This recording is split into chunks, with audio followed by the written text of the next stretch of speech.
কি হয়েছিল ডারউইন টেস্টের দ্বিতীয় দিনের খেলায় স্টার্ক আর মিরাজের মধ্যে?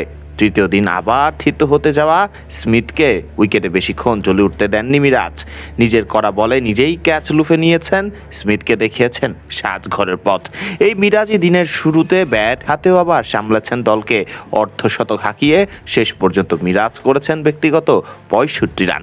দিনের খেলা শেষে সংবাদ সম্মেলনে হাজির ছিলেন মিরাজ, জানিয়েছেন দলের সবাই খেলছে দায়িত্ব নিয়ে, যা মুগ্ধ করেছে খোদ মিরাজকেও। ডারউইন টেস্টের তৃতীয় দিনে ব্যাট হাতে 154 বলে 65 রান করেছেন মিরাজ, হাঁকিয়েছেন 5টি 4 এবং 1 ছক্কা। বল হাতেও পেয়েছেন 1 উইকেট। তবে কেমন এখন মাঠের উইকেট? স্পিনাররা কি পাচ্ছে সুবিধা? মিরাজ জানান, দেখেন এখনও উইকেটটা যেভাবে আছে ওই রকম বেশি রান করছে না। আমরা জাস্ট স্পিনাররা জাস্ট পেশেন্ট রেখে বলটা করার চেষ্টা করছি এবং ভালো জায়গায় বল করার চেষ্টা করছি। এখানে যদি রান কন্টেন করতে পারি তাহলে উইকেটের চান্সটা বেশি থাকে। সো আমি এবং তাইজুল ভাই দেখেন যে যখনই বল করেছি ইকোনমিটা চেষ্টা করেছি যে ভালো করার জন্য, এবং টিমেরও দিন শেষে হেল্প হবে, কারণ আমরাও তো ওরা যদি একটা রান করে ওটা তো আমাদের জন্য অনেক এফেক্টিভ হবে পরে যে। সো আমরা ওইভাবেই চেষ্টা করছি।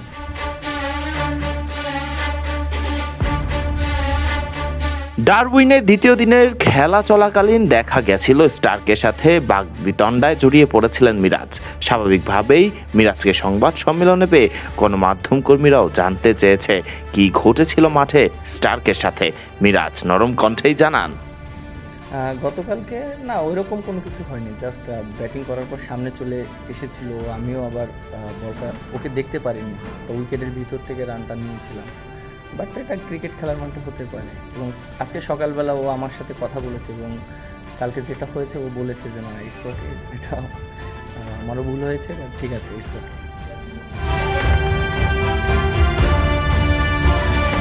ব্যাটিং ভালো করেছে বাংলাদেশের গোটা দল, তা অকপটেই স্বীকার করেছেন মিরাজ। তবে ব্যাটিং করতে তার নিজের কিছুটা লেগেছে কঠিন। ব্যাটিং করা নিয়ে মিরাজ বলেন, না আমরা খুব ভালো ব্যাটিং করেছি এবং আসলে আমার জন্য একটু টাফ ছিল ব্যাটিংটা, কারণ আমি যখন নেমেছিলাম 2 রান ছিল, মুশফিক ভাই তখন আউট হয়ে গিয়েছে। সো আমি বোলারদেরকে নিয়েই যা রান করেছি বোলারদেরকে নিয়েই করেছি। সো আমার কাছে মনে হয় যে আমার জন্য একটু চ্যালেঞ্জিং ছিল ওই মোমেন্টে রান করাটা।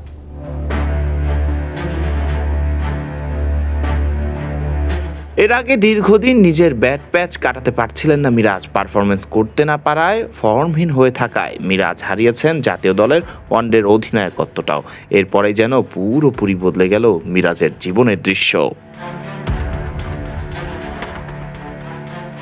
ডারউইনে প্রস্তুতি ম্যাচে শতক, এরপর অস্ট্রেলিয়ার বিপক্ষে ব্যাট হাতে 65 রান করা, আবার বল হাতে স্মিথকে সাজঘরে ফেরানো গুরুত্বপূর্ণ সময়তে। চতুর্থ দিনে মিরাজ, তাইজুল হাসান, তাসকিনরা কি পারবে অজিদের অল আউট করতে?